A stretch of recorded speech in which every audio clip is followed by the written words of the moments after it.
دفعہ 3 آدمی تھے، وہ راستے میں جا رہے تھے اور اچانک سے طوفان آ جاتا ہے. وہ اپنے آپ کو بچانے کے لیے غار میں پناہ لے لیتے ہیں. And there was a heavy boulder, ایک بہت بڑا پتھر ہوتا ہے، وہ غار کے بالکل آگے آ جاتا ہے جس سے وہ پھنس جاتے ہیں. اور ان میں سے ایک شخص کہتا ہے کہ دیکھو ہم یہاں پر پھنس چکے ہیں، اللہ تعالیٰ کو پکارو اور اپنی کوئی کی ہوئی نیکی کا وسیلہ دو تاکہ اللہ سبحانہ و تعالیٰ تمہیں اس پرابلم سے باہر نکال دیں.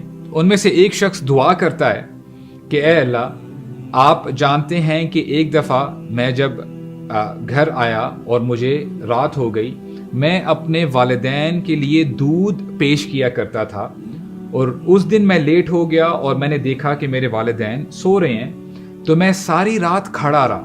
حالانکہ میرے بچے رو رہے تھے، میں نے ان کو دودھ نہیں دیا، اور جب میرے پیرنٹس صبح اٹھے میں نے ان کو دودھ پیش کیا اور انہوں نے دودھ پیا. اے اللہ، اگر آپ یہ جانتے ہیں کہ میں نے یہ عمل آپ کی رضا کے لیے کیا تو یہ ہمارے لیے پتھر ہٹا دیں. تو پتھر تھوڑا سا ہل جاتا ہے.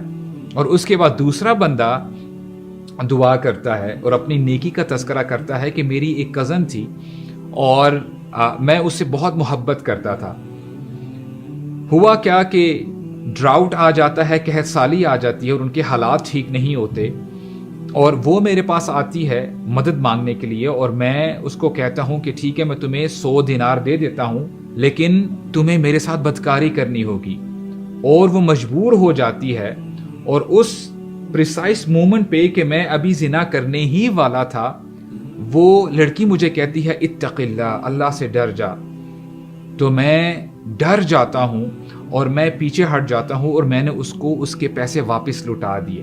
اے اللہ، اگر آپ یہ سمجھتے ہیں کہ میں نے یہ عمل آپ کی رضا کے لیے کیا، آپ کی خوشی کے لیے کیا، تو یہ پتھر ہٹا دیں. اور پتھر اور تھوڑا سا ہٹ جاتا ہے. اور اسی طرح تیسرے بندے نے بھی اپنی نیکی گنوائی.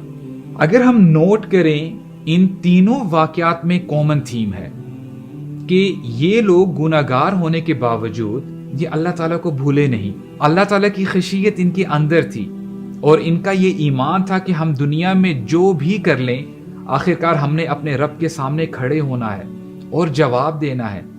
اللہ بہتر جانے کہ انہوں نے اور کیا کیا نیکیاں کی ہوں گی، لیکن اللہ سبحانہ و تعالیٰ نے ان کی ایک نیکی کی وجہ سے ان کی دنیاوی پریشانی بھی دور کر دی اور ان کو آخرت میں جنت بھی مل گئی.